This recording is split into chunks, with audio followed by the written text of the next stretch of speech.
la parte de fisiología de la glándula suprarrenal. La parte endocrina en general, seguro ya se han dado cuenta cuando han visto los primeros temas, es más sencilla que lo que hemos visto en neuro. La verdad, el neuro es bien amplio, es bien extenso, es bien denso. Y esta parte, de acá en adelante, va a ser un poco más sencillo, más comprensible y más digerible para ustedes. En este caso me gustaría empezar presentándole dos casos clínicos, ¿no?, sobre fisiología de la glándula suprarrenal. En este caso, bueno, vamos a dar una lectura rápida, ¿no? Mujer de 44 años, acude por astenia progresiva de 6 meses, oligomenorrea, hirsutismo. También como antecedentes tiene hipertensión, diabetes, es fumadora, síndrome ansioso, breve dispesia postprandial en tratamiento con omeprazol. De acá vamos a resaltar algunos datos, ustedes van a seguir leyéndolo por su cuenta. Vamos a resaltar algunos datos que son interesantes. Por ejemplo, el caso de que la paciente presenta astenia grave, progresiva, oligomenorrea y hirsutismo. Vemos también que presenta hipertensión, diabetes, bueno, síndrome ansioso, la dispepsia postprandial. Vemos que efectivamente cuando uno hace la inspección, evalúa las funciones vitales, tiene una presión arterial de 160/100. Plétora y hirsutismo faciales, ahorita vamos a ver qué es lo que es. Aumento de cúmulo de grasa supraclavicular, retrocervical y abdomen, ¿no? Más o menos en la parte por acá, tal como dicen, supraclavicular, retrocervical, abdominal, es más central. Atrofia cutánea, hiperpigmentación en las zonas de roce, no presenta estrías ni hematomas, ¿no? En la parte del análisis de laboratorio, vemos que tiene una glucosa de 141. Esto es, según lo que he visto en la clase de insulina. ¿Esto está normal o está alto? Está más o menos normal, en realidad es hasta menos de 100. Cuando uno habla de 100 hasta 125, generalmente habla de prediabetes, y más de 125, la resistencia a la insulina. En la parte cuando ya está más allá de 125, uno podría considerar una diabetes. En este caso vemos que está en 141, está elevado. ¿Saben qué es HbA1c? Esto es HB es hemoglobina. Esta es la fracción A1C de hemoglobina. Esto quiere decir hemoglobina glicosilada. Según algunos ya han escuchado ese concepto, que es la parte de la hemoglobina que, digamos, va a captar mayormente la glucosa.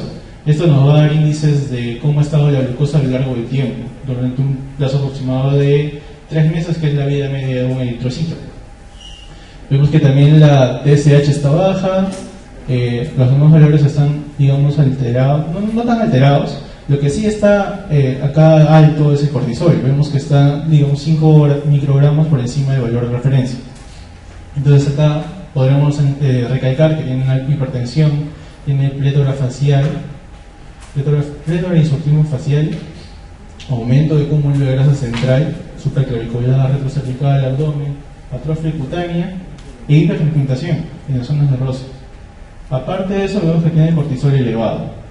Que uno en qué podría pensar en este caso lo vamos a ver más adelante, ¿no? Lo que sí les mencionaba, la plétora facial es más o menos una rubicundez, ¿no?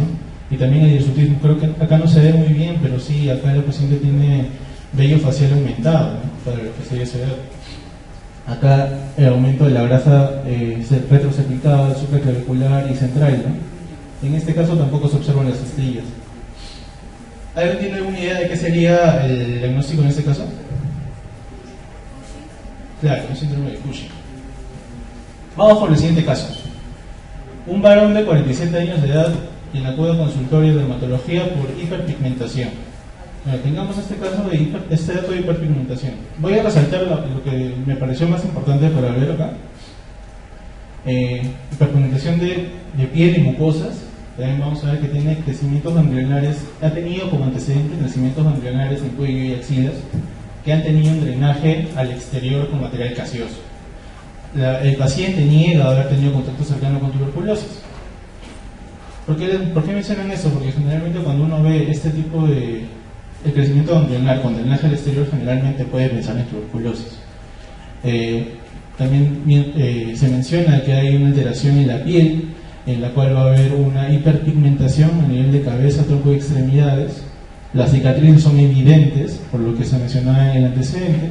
Tienen manchas hiperpigmentadas a nivel de la mucosa oral, encías, lengua y paladar. Melanopia es básicamente una pigmentación en las uñas. Y también menciona que no hay datos de ortostatismo. Se le menciona que se hace un PPD que fue francamente positivo. O sea que, ¿saben qué es el PPD? La prueba de tuberculina, ¿no? En la cual se inserta a nivel a nivel subcutáneo,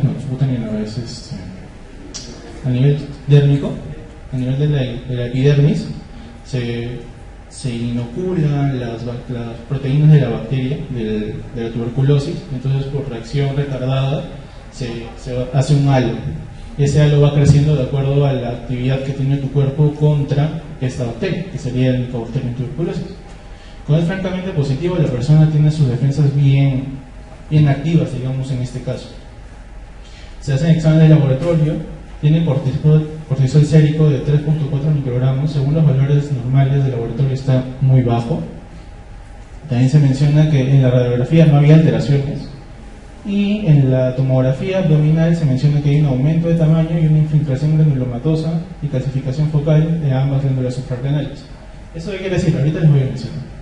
Entonces, acá podemos ver que hay hiperpigmentación tanto de la piel como de las mucosas. Hay ese antecedente de haber tenido ganglios que han drenado al exterior, que han dejado cicatrices.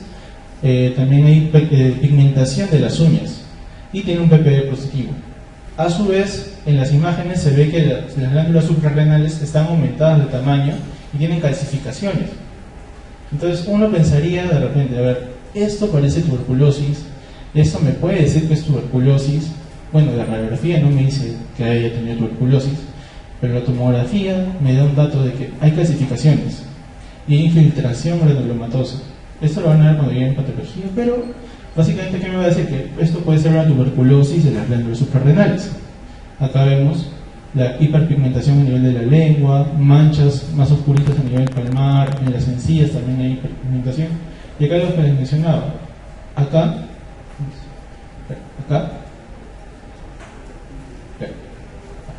se pueden ver las glándulas suprarrenales que van a estar aumentadas de tamaño y con infiltración granulomatosa, ¿no? Ahora, ¿este caso de qué sería más o menos? Por ahí escuché que alguien dijo. Enfermedad de Addison por tuberculosis, ¿no? Una insuficiencia suprarrenal por tuberculosis. Ya. Ahora, ¿cómo es que se dan estos procesos, estas enfermedades? Vamos a verlo ahorita, esto mero pensando.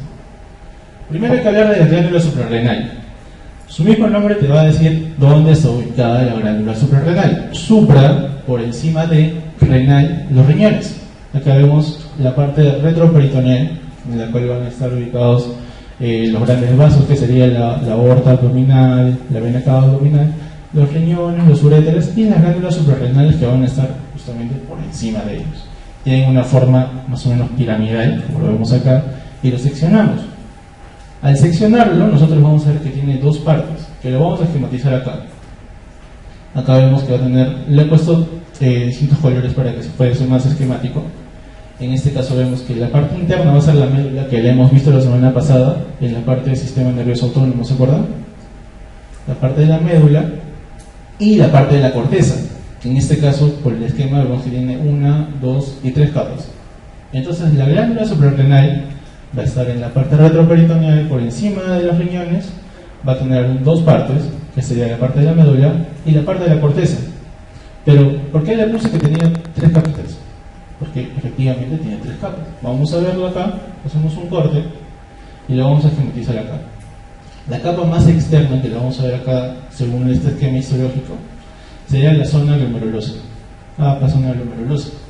¿Por qué? Vemos que tiene acá una disposición medio circular. Las células son medio circulares, como si fuesen glomérulos.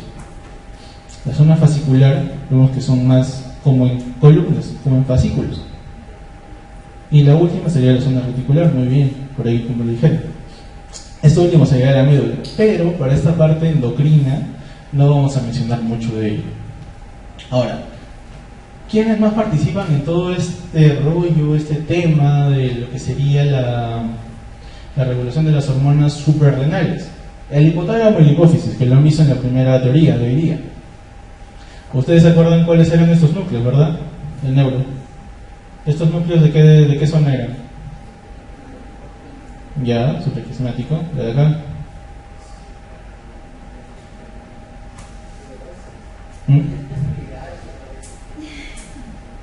¿Cuál sería?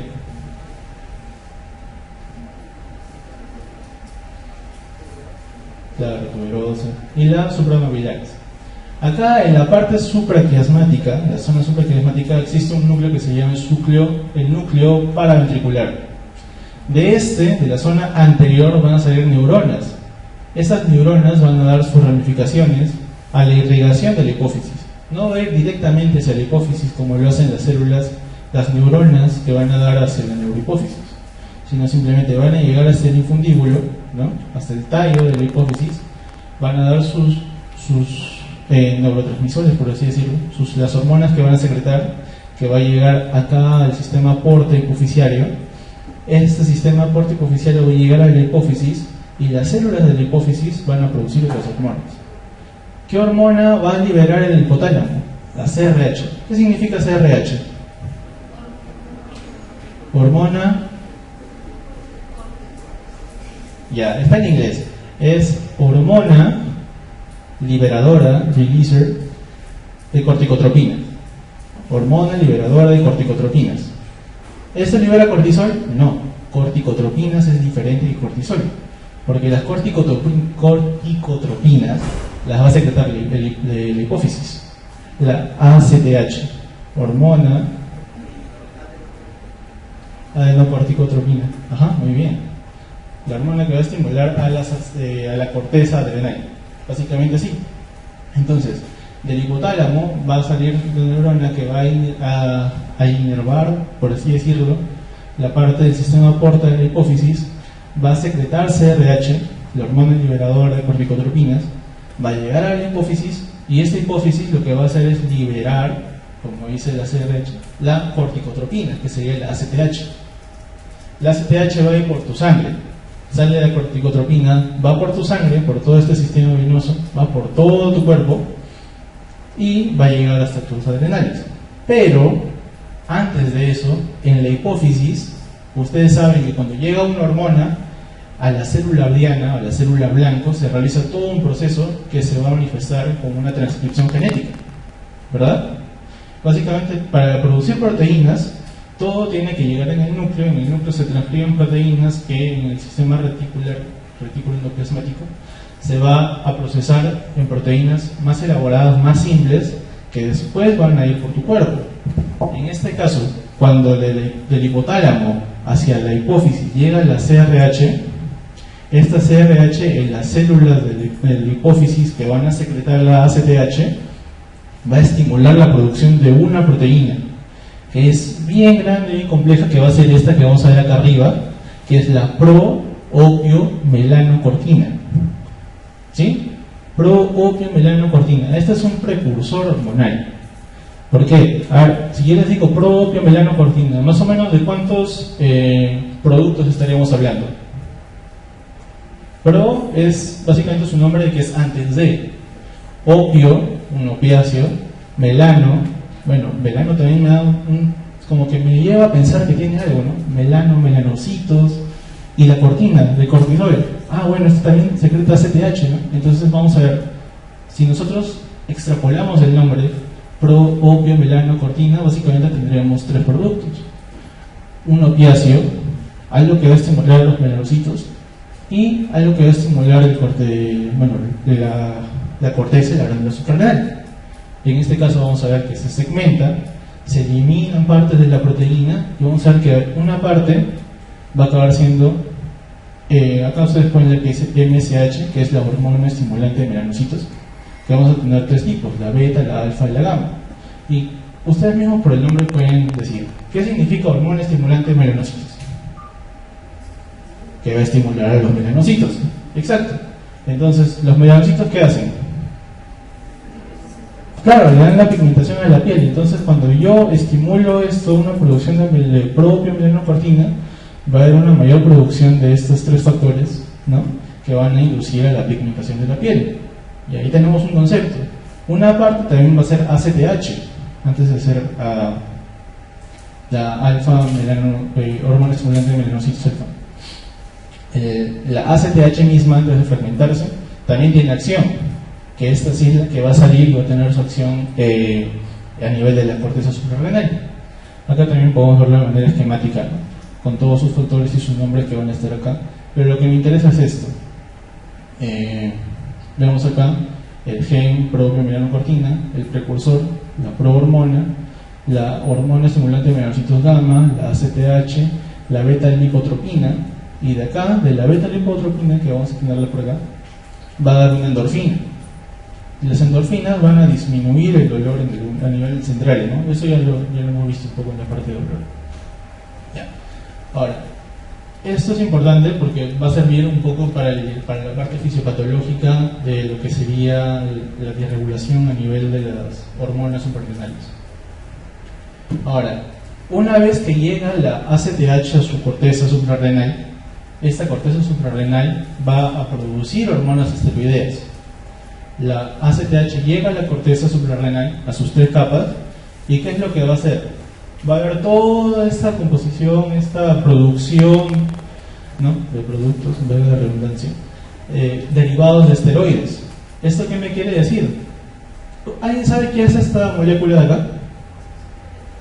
El colesterol, muy bien. ¿Ya? El colesterol, cuando llega la ACTH a la corteza suprarrenal, una vez que llega a la corteza suprarrenal, este colesterol se transforma en pregnenolona. ¿Sí? El colesterol se transforma en pregnenolona.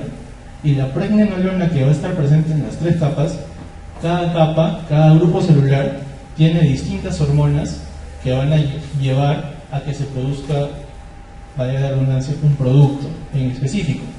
En este caso, si por ejemplo nosotros estamos acá y el colesterol llega a la corteza suprarrenal, la ACTH se transforma en pregnenolona. Estamos en la capa primera, que era, ¿cuál era la primera capa?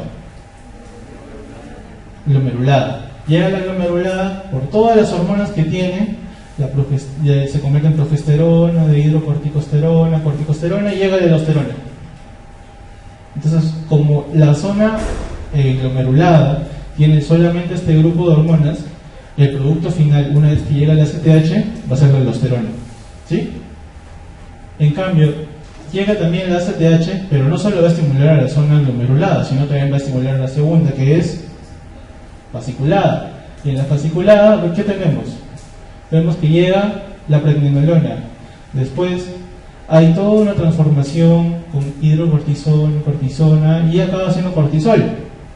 El cortisol también va a salir a la sangre, va a tener su acción negativa, que ahorita lo vamos a mencionar, pero vemos que va a producir el cortisol. Y en la última capa también va a tener estas hormonas y otras más que van a acabar desarrollando lo que sería la dehidroepiandrostenediona, o también la androstenediona, que van a ser precursores de hormonas masculinas, andrógenos. ¿Sí? Entonces acá tenemos que cuando llega la ACTH a la corteza, de acuerdo a cada capa, que va a tener sus propias enzimas, va a acabar produciendo productos específicos. Por ejemplo, la zona glomerulada produce aldosterona, la fasciculada, cortisol, y la última, que es la reticulada, andrógenos. ¿Sí? ¿Hasta acá me siguen? Ya, dale, seguimos. Ya, entonces, ¿cómo es que se va a dar todo este sistema de hipotálamo, hipófisis, adrenal? Porque es todo un sistema, porque participan varios órganos. Bueno, en realidad 3. Entonces, ¿qué es lo que va a pasar? El hipotálamo produce el CRH, llega a la hipófisis produce la ACTH va a llegar a la glándula suprarrenal, y la glándula suprarrenal, como ya hemos visto, tiene su zona glomerulosa, su zona fasciculada y su zona reticulada. Va a llegar a todas estas, y ¿qué es lo que va a pasar? Como es tan amplio esto, vamos a tener que fragmentarlo capa por capa. ¿Vale? Entonces tenemos la primera capa, que es la zona glomerulada. En este caso, ¿qué es lo que va a pasar? Llega la ACTH, la zona glomerulosa. Acá ya hemos visto que por la acción de todas las enzimas que van a ser propias de esta capa, va a producir la aldosterona. Pero no solo eso, porque ¿qué va a pasar? El riñón también es un sensor. Esto lo vamos a ver un poco más adelante cuando vemos la parte de cardio, la parte renal. Vemos que cuando el riñón siente que ha disminuido la presión arterial, cuando siente que hay un aumento de la estimulación simpática y también cuando siente que hay un aumento en la pérdida de sales, ¿qué es lo que va a hacer? El riñón va a producir renina. La renina va a llegar al hígado y va a transformar el angiotensinógeno en angiotensina 1. La angiotensina 1 llega al pulmón y se convierte en angiotensina 2. Y la angiotensina 2 también va a producir un efecto en la zona glomerulada, la zona glomerulosa. Y como sabemos, su producto final es la aldosterona. Y acá, el esquemático acá va a ser que la parte verde va a ser estimulante.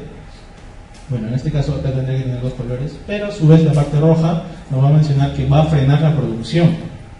¿Por qué? Porque cuando ya tenemos un exceso de aldosterona a nivel del hipotálamo, a nivel de la hipófisis, le va a decir, oye, yo estoy produciendo bastante aldosterona y estos van a dejar de producir los hormonas, en este caso la CRH y la ACTH, ¿sí? Pero eso es en el caso del ACTH. Si todavía hay estos estímulos, el riñón va a seguir produciendo aldosterona hasta que se normalice esto, ¿sí? ¿Esto qué me quiere decir? Por ejemplo, agarro y una persona que ha tenido un tumor en la hipófisis le seccionan todo esto. Ya no hay conexión de la hipófisis con el resto del cuerpo. Entonces, la ACTH ya no va a llegar acá. ¿Sería posible que la zona glomerulada siga produciendo aldosterona? Sí, porque el riñón mismo, cuando siente estos cambios, va a estimularla. La ACTH no es indispensable para que se dé la producción de aldosterona, porque la zona de la aldosterona se va a producir tanto por el estímulo de la ACTH como de la angiotensina 2. ¿Sí? ¿Hasta acá me siguen? ¿Sí? ¿Otra vez? La ACTH llega a la zona glomerulada, se produce aldosterona, pero no es el único estímulo, porque el riñón, cuando siente que hay todos estos disturbios que vemos acá, va a producir toda una cascada que va a acabar en la producción de angiotensina 2. La angiotensina 2, al llegar a la zona glomerulosa, también produce aldosterona. La aldosterona va a inhibir que se produzca CRH y ACTH. Entonces, si inhibimos la producción de ACTH, esto ya no va a haber. Pero como el estímulo del riñón todavía se va a seguir dando hasta que esto no se regularice, este va a seguir produciendo aldosterona. ¿Sí? ¿Hasta acá me siguen? Vale, seguimos. ¿Y qué es lo que va a hacer la aldosterona a nivel del riñón? La aldosterona va a reabsorber sodio y va a excretar potasio. ¿Esto por qué? Ustedes ven, disminuye la presión arterial, aumenta la estimulación simpática, aumenta la pérdida de sal. Bueno, está perdiendo sal. Entonces, ¿qué es lo que va a querer hacer? Reabsorber sal. ¿Sí o no? Entonces, ¿cómo reabsorbe la sal? A través del sodio. El sodio, ustedes saben por sus conocimientos de física, de química, que el sodio cuando pasa el cuerpo no pasa solo, ¿cierto? El sodio siempre jala consigo agua. Entonces, cuando tú jalas una molécula de sodio, te estás jalando unas cuantas más de agua. Y al jalarte más agua, estás aumentando el líquido extracelular de tu cuerpo. Al aumentar el líquido extracelular de tu cuerpo, vas a aumentar la presión. Vas a disminuir la pérdida de sal porque estás reabsorbiendo sodio. Pero esto tiene un costo. ¿Cuál es el costo? Que va a botar potasio. A nivel del riñón, lo que va a hacer es absorbe sodio a cuestas del potasio. ¿Sí? Este es el efecto que tiene la aldosterona a nivel del riñón. Esto va a aumentar la presión arterial y va a aumentar la absorción de sodio y disminuye el nivel de potasio. Todo eso lo vemos acá. Acá está el esquematizado, ¿no? Vemos cuando hay un problema a nivel renal, hay una pérdida de volumen del riñón, manda renina, angiotensina 2 y va a estimular la glándula suprarrenal. Es el único medio por el cual el riñón, la glándula suprarrenal, va a producir la aldosterona. No, porque también va a haber casos como por ejemplo el que le mencionaba, la ACTH, la hipopotasemia también va a estimular la producción de aldosterona y el factor natriurético auricular. Todo esto llega a la glándula suprarrenal, la glándula suprarrenal produce aldosterona, la aldosterona llega al glomérulo y el nivel del glomérulo en el tubo contorneado, el tubo colector, ¿qué es lo que va a hacer? Reabsorbe sodio hacia los vasos y va a botar potasio a través de la orina. ¿Sí? ¿Y qué es lo que va a pasar? ¿Qué pasa si tengo un exceso de aldosterona? Tenemos un exceso de mineralocorticoides, que sería la aldosterona en este caso, hipopotasemia, porque como está botando potasio, no va a saber cuándo va a acabar de botar potasio. Va a haber hipopotasemia. Como a su vez va a estar absorbiendo el sodio, va a haber una hipernatremia. Como la hipernatremia a su vez jala agua, va a haber un aumento del líquido extracelular, ¿no? En el vascular. Como hay un aumento en el vascular, aumenta la presión arterial. Y acá hay otro detalle, que es que el potasio cuando se va, también se jala a sí mismo una molécula de hidrógeno, un ion hidrógeno. Entonces, como tu cuerpo está perdiendo hidrógenos, está perdiendo ácido, se vuelve más alcalino, alcalosis metabólica. ¿Sí? ¿Y qué pasa si tenemos un déficit? ¿Qué es lo que va a pasar? Tu riñón, digamos, tu glándula suprarrenal, te las cortan, te las quitan, todo lo que llega, todos estos estímulos van a llegar a la nada porque no va a haber ningún estímulo que te va a permitir producir aldosterona, no va a haber ningún órgano que va a producir aldosterona, entonces no produces ningún tipo de aldosterona, nada de aldosterona. Entonces, acá a nivel de tu túbulo, esto ya no se va a reabsorber, este potasio ya no se va a excretar, el agua también se va a seguir perdiendo, ¿cierto? Entonces, como sigues perdiendo sal, sigues perdiendo sodio, hiponatremia. Como estás reteniendo bastante potasio, hiperpotasemia, todo lo contrario de arriba. Como los hidrogeniones tampoco se están eliminando, se sigue manteniendo, entonces hay una acidosis metabólica. Y como también estás perdiendo el agua, no estás reabsorbiendo el agua porque no estás reabsorbiendo el sodio, vas a tener una hipotensión. Una hipotensión que quizás no va a ser tan manifiesta, pero si tú, por ejemplo, la persona la paras muy rápidamente, está echada y se pone de pie rápidamente, esto va a generar unos estímulos que va a hacer un ortostatismo, o sea que con el cambio de posiciones va a haber una hipotensión marcada. ¿Sí? Esto lo vamos a ver mejor cuando veamos cardio. Pero esto es lo que hay que resaltar de esto.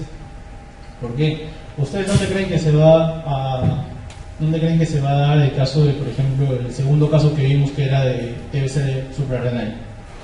Cuando hay un exceso de mineralocorticoides o un déficit de mineralocorticoides. ¿Se acuerdan que decía que no había evidencia de ortostatismo? A pesar de que sí debería haber, ¿no? En este caso sería un déficit de mineralocorticoides, porque la TBC cuando llega a tus suprarrenales va a destruir todo el tejido que hay ahí. Como destruye el tejido que hay ahí, el tejido que va a producir la aldosterona no va a estar. Entonces, por más que esté todos estos estímulos, no va a producir esa aldosterona. Tú le pones la aldosterona, mejor dicho, no produce la aldosterona, entonces está en este grupo. Tiene hiperpotasemia, hiponatremia, acidosis metabólica y una hipotensión ortostática. En este caso, como la persona ya tenía de larga data, porque ustedes han visto que lo de los ganglios era cuando era niño, entonces hasta este entonces ha vivido con, digamos, un aumento progresivo de esto y su cuerpo se ha sabido adaptar. Como ha habido una adaptación, esto no ha sido tan marcado como en las personas que tienen una insuficiencia suprarrenal espontánea, digamos por un infarto que puede darse, ¿no? Es una insuficiencia suprarrenal crónica por TBC. Vamos a la segunda capa. La segunda capa es, digamos, mucho más manejable, mucho más tratable, porque, digamos, a diferencia de esto, nosotros no podríamos, con esto podemos estimularlo con más facilidad. ¿Qué es lo que quieres decir? Vamos por partes. La CTH llega a tu corteza de la glándula suprarrenal, llega a la zona fasciculada, y la zona fasciculada produce cortisol. ¿Se acuerdan que le dije que el rojito iba a frenar la acción? El cortisol, cuando hay un exceso de cortisol, a nivel del hipotálamo le va a decir, deja de mandarme CTH, o en este caso CRH. Y el cortisol también le va a decir a la hipófisis, deja de mandarme CTH, porque yo estoy produciendo suficiente. Esto ya lo han visto según el primer tema, que era la parte de feedback. Eso es un feedback que le va a decir, ya tengo suficiente, deja de producir. Le va a decir, tengo suficiente cortisol, hipotálamo deja de mandarme CRH para que este también deje de mandar a CTH, hipófisis deja de mandarme a CTH que ya tengo suficiente cortisol. ¿Pero esa es la única opción que tiene el cortisol? No. El cortisol tiene bastantes funciones. En serio, bastantes. El cortisol, vamos a ver acá, estimula, produce todo esto. vamos a tener que tiene efectos metabólicos, va a estimular la gluconeogénesis. Recapitulando el tema anterior, ya han visto páncreas que da insulina, glucagón. ¿Cuál de esas dos va a producir gluconeogénesis? Glucagón, ¿cierto? Porque el glucagón era una enzima productora o aumenta los niveles de glucosa, ¿cierto? Ya, el cortisol tiene un efecto similar. El efecto va a actuar sobre tu hígado y va a hacer que produzca más glucógeno, que produzca, y este glucógeno a su vez se fragmente y produzca más glucosa. Va a permitir que haya una mayor cantidad de glucosa a nivel de la sangre. A su vez, ustedes, ¿cuántos acá han llevado bioquímica? ¿Dos? ¿Alguien más? ¿Todavía no han llevado bioquímica? Eso es un poco complicado porque para entender todos estos conceptos quizás hay que haber llevado bioquímica mejor. Pero les voy a explicar. Catabolismo, ¿sí saben qué es? ¿Producción o destrucción? Destrucción. ¿Saben lo que es gluconeogénesis? ¿Qué significa gluconeogénesis? Síntesis de novo, o sea, de la nada, por así decirlo, del glucógeno. Bueno, de glucosa, gluconeogénesis. Génesis, producción, neo, glucosa, de nuevo. Entonces, no es que lo va a producir de la nada, tiene que tener sustratos. Y estos sustratos, para producir carbohidratos, ¿de dónde lo va a sacar? ¿De dónde creen que lo va a sacar? Puede ser del glucógeno, pero para este caso sería más la glucogenólisis, porque el glucógeno que ya está formado lo va a fragmentar para producir glucosa. En este caso, ¿ustedes se acuerdan cuando llevaron biología? Algunos quizás lo han llevado en la academia, en el colegio. Teníamos 3 biomoléculas grandes que nos van a dar energía. La principal era la glucosa y los carbohidratos. Lo segundo eran las proteínas. Y al final estaba el grupo de los lípidos. Los lípidos tenían mayor cantidad de energía, pero era más difícil sacarla. Entonces, si no tenemos glucosa, ¿qué es lo que va a agarrar? Va a agarrar las proteínas, y las proteínas, el hígado lo que va a hacer es convertirlas en glucosa. Porque todos al final tienen carbohidratos, todos tienen carbono, hidrógeno, oxígeno, que va a permitir que si tú le transformas estas proteínas, se van a convertir en carbohidratos. Te quedas sin proteínas, agarras los lípidos y empiezas a destruir los lípidos, catabolismo, empiezas a destruir los lípidos para producirlos en glucosa. ¿Sí? Esto es básicamente un resumen de lo que sería bioquímica. Entonces, el cortisol, ¿qué es lo que va a hacer? Le va a decir a tu cuerpo, oye, necesito más glucosa. El cortisol es una hormona de estrés, ¿sí? ¿Qué es lo que quiere decir esto? Que, ¿se acuerdan cuando vemos la parte del sistema nervioso autónomo? Si, por ejemplo, tengo un estímulo de peligro, un estímulo de realidad, y me quiero ir corriendo de acá, por ejemplo, hay un terremoto ahorita. Todos empiezan a latir fuerte su corazón, sistema simpático, y empiezas a correr. Pero a la larga también tu cuerpo necesita cortisol. Este es el estímulo que vas a necesitarte día a día para poder realizar tus actividades diarias. Al final les voy a explicar por qué.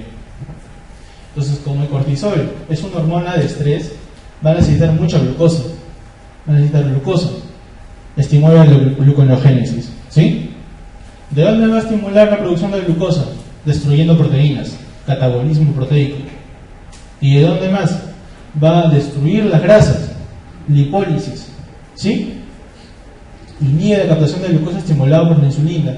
El cortisol a la insulina le va a impedir su funcionamiento normal. ¿Se acuerdan de ese mecanismo que les mencionó José que era de resistencia a la insulina? Ya. Digamos que el cortisol es una hormona diabetogénica. Porque como va a generar una resistencia a la insulina para permitir... ¿La insulina qué hace? ¿Permite el ingreso de glucosa a la célula o impide su ingreso? Facilita su ingreso a la célula. Como la insulina facilita el ingreso a la célula, la glucosa que está en tu sangre va a disminuir. Entonces el cortisol te dice, oye, yo no quiero que disminuya la glucosa en mi sangre, tú no trabajes. A la insulina le va a impedir su funcionar, inhibe la captación de glucosa. Esto, como la insulina ya no va a actuar bien, la glucosa ya no va a entrar a esta célula, entonces va a seguir rondando por los vasos sanguíneos. ¿Hasta acá me sigue? Ya. Pero ¿ese es el único grupo de actividades que tiene el cortisol? No, también tiene efectos antiinflamatorios.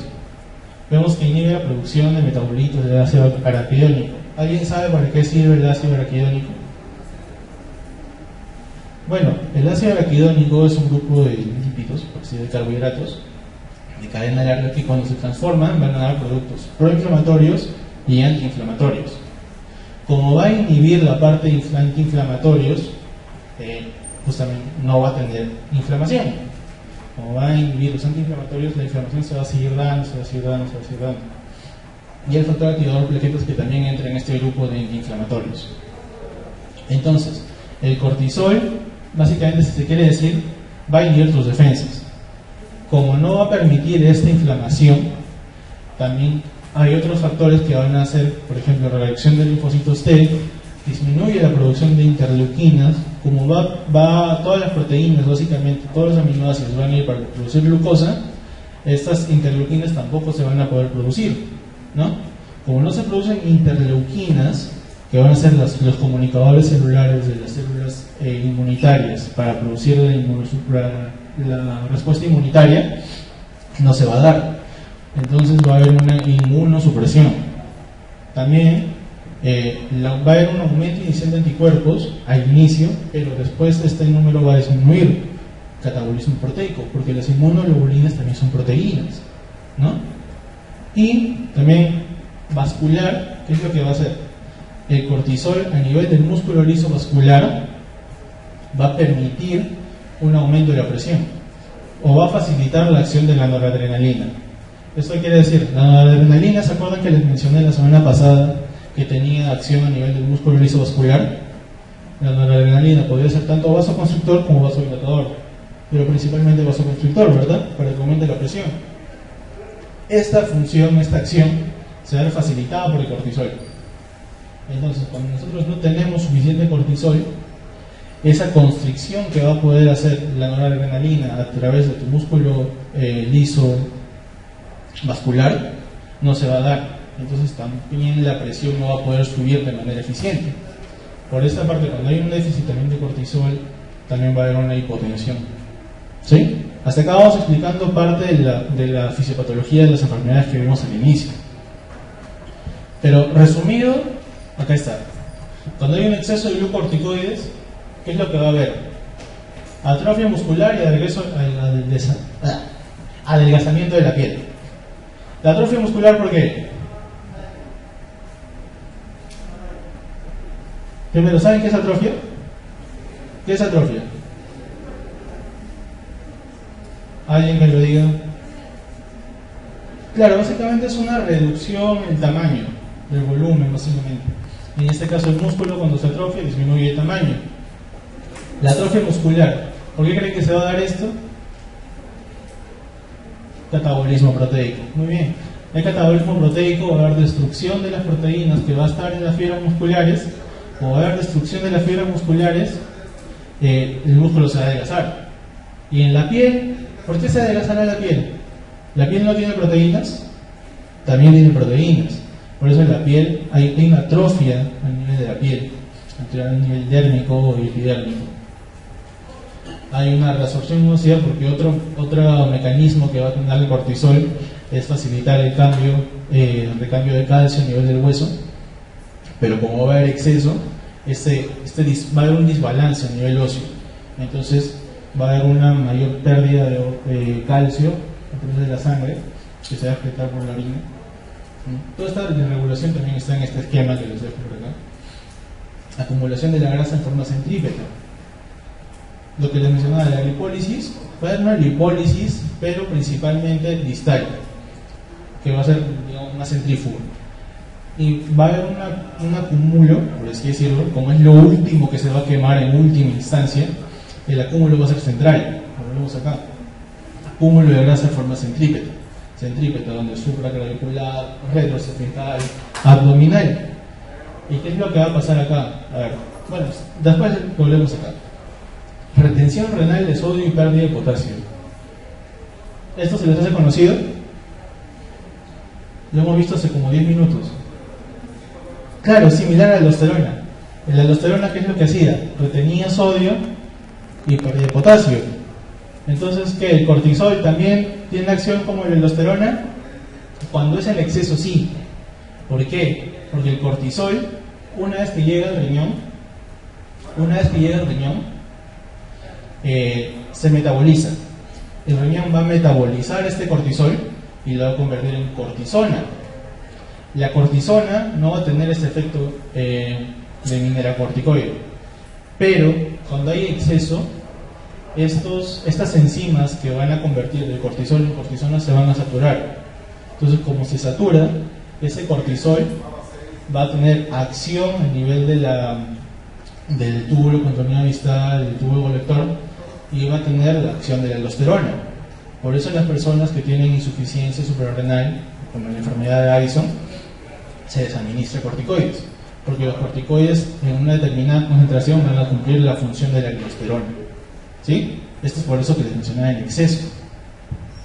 Inmunosupresión, por lo que les mencionaba, ¿no? Hay un catabolismo de las proteínas, ¿no? Las interleuquinas no se van a producir de manera eficiente, las inmunoglobulinas tampoco. Entonces no va a haber una correcta respuesta inmunitaria, va a haber una inmunosupresión. ¿Y la hipertensión por qué creen que se dé?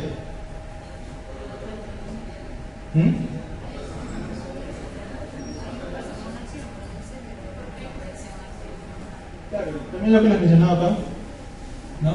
Va a haber un aumento de la respuesta vascular a través de la noradrenalina al músculo liso vascular. Entonces va a ser, digamos, más fácil que se pueda constreñir los vasos sanguíneos, aumentando así la presión. ¿Es el único medio? No, también como retiene sodio va a aumentar la presión, ¿sí? Va a poder aumentar la presión. Y la hiperglicemia justamente por todo lo que les mencioné en este apartado, que era de los efectos metabólicos. Como es diabetogénica, va a permitir que haya un mayor nivel de glucosa en la sangre, ¿sí? Bueno, y también por qué se da, como les mencioné en un inicio, va a haber un aumento inicial de la producción de anticuerpos. En un inicio va a haber una respuesta inmunitaria eficiente. Por eso cuando una persona tiene reacciones alérgicas, es lo que la elección generalmente es inmunosuprimirlo, por así decirlo, ¿no? Para que no haya esta reacción tan dañina. Las personas que, por ejemplo, han tenido un shock anafiláctico, se les administra corticoides para que disminuya toda esta respuesta que va a haber, ¿no? Ya. Y el último apartado es más simple, es menos complejo. Acá me equivoqué, acá falta cambiar esto. Es andrógenos. Esto va a estar a cargo de la última capa, que es la zona reticular. Otra vez, llega el ACTH. La zona reticular va a producir la DHEA. ¿Qué es la DHEA? Dehidroepiandrostenediona. Y también androstenediona. Esta DEA y esta androstenediona va a llegar al hipotálamo. También le va a decir, oye, ya no produzco ACTH. Al llegar a la hipófisis le va a decir, ya no produzco ACTH. Bueno, en este caso sería CRH, de ACTH, y va a inhibir su producción. ¿Pero es la única acción que tiene? No. La zona reticular produce DHEA, DEA, dehidroepiandrostenediona y androstenediona. ¿Y qué acción tiene esta? Son andrógenos. Entonces ustedes me dirán, ya, todo esto solamente va a tener acción en los hombres. Falso. ¿Por qué? Porque las mujeres también necesitan andrógenos para poder cumplir sus funciones hormonales. ¿Sí? ¿Por qué? Las mujeres también tienen un desarrollo de vello púbico, también tienen un desarrollo de caracteres sexuales, vello axilar y demás. Esos caracteres sexuales, ustedes saben que el ovario, esto lo van a ver mañana, mejor dicho, la testosterona que se va a producir se va a transformar rápidamente en lo que sería estrógeno y también la progesterona que se va a producir a nivel del folículo, pero le dan los caracteres femeninos, sobre todo las hormonas sexuales femeninas. Entonces, la mujer también necesita ese aporte de andrógenos para poder tener esos caracteres que van a ser similares a los de los hombres, ¿no? La parte de producción de vello púbico, de vello axilar, algunos cambios. Entonces, en una persona que tiene una mujer, que tiene exceso de estas hormonas, va a tener mayor capacidad de tener caracteres masculinos. En este caso, podrá tener hirsutismo, podrá tener, digamos, el vello el vello corporal va a tener una distribución más andrógena. Ahora, ¿es importante por esto? Sí. Y en la parte de la pubertad, existe un evento. Ustedes saben que cuando la mujer empieza a ovular, tiene su primera menstruación, se llama menarquia. Ya, en este caso, en la pubertad, cuando tanto el hombre como la mujer empiezan a tener estos caracteres sexuales que son la aparición de vello púbico y demás, justamente por la producción de DEA y androstenediona, se llama adrenarquia. La adrenarquia básicamente va a ser como que el impulso que le va a dar a la pubertad para tener la aparición de estos caracteres. Principalmente esto con respecto a la última etapa, ¿no? Y ahora sí, la explicación fisiopatológica, por así decirlo, de los dos casos clínicos que vimos al inicio. En este caso, el síndrome de Cushing, que ustedes bien dijeron, puede ser dado por dos cosas, por la producción excesiva de cortisol. ¿Quién va a producir excesivamente cortisol? En primer lugar, ¿quién sería? ¿Quién produce cortisol normalmente? Las adrenales, ¿cierto? Entonces, una secreción excesiva de la glándula adrenal de cortisol nos puede dar síndrome de Cushing. Y otra cosa que podría ser, por ejemplo, es que el hipotálamo tenga un tumor productor de ACTH. En este caso, cuando hay un tumor a nivel de la hipófisis que produce ACTH, se llama enfermedad de Cushing, ¿sí? Es más central. Como es productor de ACTH, va a bajar a la glándula suprarrenal y va a producir cortisol en exceso. ¿Pero eso puede ser el único foco productor de ACTH? No, por ejemplo, hay tumores a nivel pulmonar que también pueden producir ACTH, tumores productores de ACTH. Como producen ACTH, llega a la glándula suprarrenal y también va a producir cortisol, ¿sí? Ahora, acá hay algo importante que tienen que saber, porque esto nos va a poder dar información sobre si esta es una enfermedad de Cushing o un síndrome de Cushing. Por ejemplo, ¿ustedes se acuerdan cuando les ponía las flechitas rojas, las flechitas verdes? Que, por ejemplo, cuando hay un exceso de cortisol, mandan las flechitas rojas al hipotálamo y al hipófisis que le va a decir, oye, para de producir ACTH y CRH. ¿Se acuerdan de esto? Está hace rato. Ya. Cuando, por ejemplo, tenemos un tumor de glándula suprarrenal, va a producir bastante cortisol. Entonces, como va a producir bastante cortisol, este tumor no va a estar regulado tanto por la ACTH. ¿Por qué? Porque va a llegar al hipotálamo y le va a decir, deja de mandarme ACTH. El hipófisis y el hipotálamo, bueno, el hipotálamo ya no va a mandar CRH, la hipófisis tampoco va a mandar ACTH, pero el tumor, como va a seguir produciendo cortisol, va a seguir mandando. Y los niveles de ACTH y de CRH van a ser bien bajos. ¿Sí? ¿Hasta acá me sigue? En este caso sería un hipercortisolismo primario porque está a nivel de la glándula suprarrenal. Pero ¿qué pasa si tú, por ejemplo, mides tanto ACTH como CRH y ves que la ACTH está bien alta, tan alta como el cortisol? ¿Quién cree que está mandando los estímulos para producir el cortisol? La ACTH. Ajá.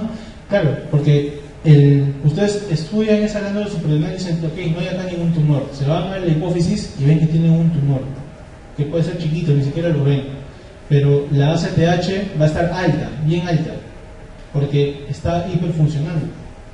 Como está hiperfuncionando, la corteza suprarrenal va a responder a esto mandando cortisol, sigue mandando cortisol. Y esta a su vez le va a decir a su hipófisis, deja de mandarme ACTH, igual al hipotálamo, pero como este es autónomo básicamente porque va a seguir produciendo, este no le va a hacer caso. En cambio el hipotálamo sí. Entonces, en este caso, la CRH va a estar bien baja, ¿sí? ¿Hasta acá me sigue? La CRH baja, la ACTH va a estar bien alta porque acaba de haber un tumorcito que va a estar produciendo ACTH y acá va a haber una producción aumentada de cortisol, ¿sí? Entonces, en este caso, como está a nivel de la hipófisis, es un hipercortisolismo secundario, ¿sí? O también enfermedad de Cushing. ¿Hasta acá me sigue? ¿Sí? Ya. Y por último, que sería un caso más raro, que sería un hipotálamo que mande respuestas bien exageradas en los cambios, que serían estrés, infección, inflamación, que va a mandar bastante CRH, manda bastante CRH, la hipófisis manda bastante CTH, y en respuesta a esto el cortisol se eleva, la glándula suprarrenal se eleva. Entonces, si tenemos todo alto, es un hipercortisolismo terciario, ya porque el daño está a nivel del hipotálamo. ¿Sí? ¿Hasta acá me siguen? ¿En qué parte se perdieron? ¿No?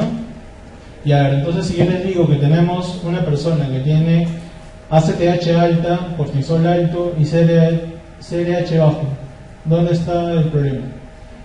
¿O es un hipercortisolismo primario, secundario y terciario? Les repito, cortisol alto, ACTH alta, CRH bajo, secundario. Si les digo que por ejemplo hay cortisol alto, ACTH por valores casi en cero y CRH también valores casi en cero, primario, secundario y terciario. Primario, porque el problema está en la misma glándula suprarrenal. ¿Sí? Y ahora, como hay un exceso de eso, ¿qué es lo que va a haber? Todos los que les había mencionado acá: atrofia muscular, adelgazamiento de la piel, resolución ósea, acumulación de grasa de forma centrípeta, retención renal de sodio y otros caracteres que vamos a verlo acá, en este esquema que está acá, ¿no? Que además de eso, de la acumulación centrípeta, ¿no?, a nivel retrocervical, subretroauricular, central abdominal, ¿no?, va a haber como es un aumento rápido de peso. Ustedes saben que las estrías se producen justamente por eso, por un aumento rápido en el crecimiento que va desigual al crecimiento de la piel. En este caso va a generar estrías justamente por este crecimiento centrípeto. Entonces, ¿por qué va a tener ese color rojo violáceo? Porque se acuerdan que en el síndrome de Cushing las estrías no son como las estrías normales, por ejemplo, las embarazadas. Las embarazadas tienen estrías, pero en el síndrome de Cushing tienen unas estrías de otro color, que son un color rojo vináceo. ¿Por qué creen eso?